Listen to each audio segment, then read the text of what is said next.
কেন্দ্র করে 36 দিন এবং আরো অনেক বড় প্রোগ্রাম ঘোষণা করেছে। এখন পর্যন্ত একমাত্র ইনকিলাব মঞ্চ যারা জুলাই কেন্দ্রিক কোন প্রোগ্রামের ঘোষণা করে নাই। আপনারা আমাদেরকে কেউ কেন প্রশ্ন করছেন না যে ইনকিলাব মঞ্চ গত 10 লাখ জীবন মরণ কামড় দিয়ে জুলাইয়ের জন্য রাস্তায় পড়ে আছে, সবাই 30 দিন 35 দিনের কার্যক্রম ঘোষণা করার পরেও ইনকিলাব মঞ্চ কেন জুলাই ক্যালেন্ডার ঘোষণা করে নাই? কারণ এই জুলাই এখন পর্যন্ত জনতা আর করা যায় নাই। বন্ধুরা আমার, জুলাই হবে না কি উদযাপন হবে? সেই উদযাপনের আগে প্রশ্ন করার কথা ছিল জুলাই সনদ কোথায়? গত 25শে জুন সরকার ঘোষিত 30 কার্যদিবস শেষ হয়েছে, জুলাই ঘোষণাপত্র হয় নাই, সনদ হয় নাই, অফিসিয়ালি সরকার এখন পর্যন্ত এটা নিয়ে কোনো ব্যাখ্যাও দেয় নাই। ডক্টর আলী রিয়াজ সাহেব বলেছেন এই মাসে হবে কিনা তারা কোনো তেমন ইমপ্রুভমেন্ট দেখতে পাচ্ছেন না রাজনৈতিক দলের জন্য। যদি রাজনৈতিক দলের কারণে দিতে নাই পারেন, তাহলে এই রাজনৈতিক দলের কারণেই কিন্তু জুলাই হয় নাই, মনে রাখবেন। আপনি না পারলে এই মাসের মধ্যে গণভোট দেন, দেখি আমরা পারি কিনা। এই জুলাইকে রাজনীতিবিদদের হাতেই ছেড়ে দেওয়া যাবে না। এই জুলাইকে ইন্টারিমের কাছে ছেড়ে দেওয়া যাবে না। এই জুলাইকে কোন একক রাজনৈতিক দলের হাতে ছেড়ে দেওয়া হবে না।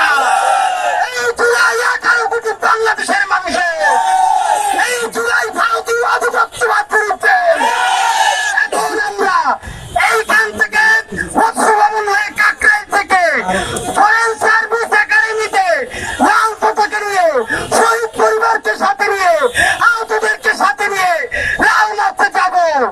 এটা সিদ্ধান্ত হবে জুলাই সনদ হাতে নেওয়া পাওয়া পর্যন্ত আমরা রাজপথে থাকবো কি থাকবো না।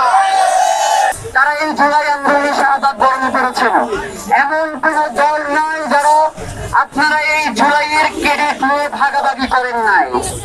কিন্তু আমরা যদি আপনাকে বলতে চাই যে শহীদ রাসূল বাংলাদেশের জন্য বুক চিতিয়ে তার জীবন দিয়েছে, তাকে যদি আপনি স্বীকৃতি দিতে না পারেন সেটা আপনার জন্য লজ্জা। সুতরাং আপনারা যদি জুলাই সনদের দাবিতে সরকারকে প্রেসার ক্রিয়েট করতে না পারেন, এটা আপনাদের লজ্জা। আমরা তো মনে করি বাংলাদেশের প্রত্যেকটা রাজনৈতিক সংগঠনের প্রথম দাবি হওয়া উচিত যে আগে জুলাই সনদ দিবা, এরপর বাকি সব আপোষ। আর আগে কোনো আপোষ হবে না।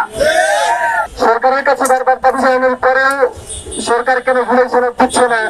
রাজনৈতিক দলগুলোর অজুহাত দিচ্ছে, তাদের জন্য জুলাই সনদ দিতে পারছে না, সংস্কার করতে পারছে না।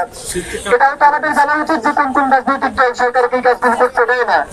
সরকার আমাদেরকে সেটা চায় না, আমরা সেই রাজনৈতিক দলকে প্রেসার দিব, তাদেরকে বলবো আপনাদের কি সমস্যা, আপনারা করে দেন না।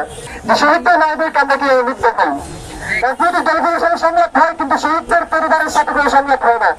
শহীদদের রক্তের উপর দিয়ে যে সরকার গঠিত, তাদের কাছে এতটুকু পেয়েছিলেন যে তারা শহীদদের পরিবারের সাথে বসতে পারছে না। এটা আসলে আমাদের জন্য লজ্জার, এবং সরকারের কাছে এতটুকু আবেদন যে তারা যেন অতি দ্রুত জুলাই সনদ ঘোষণা করে এবং প্রয়োজনীয় সংস্কার শেষে নির্বাচন ঘোষণা করে।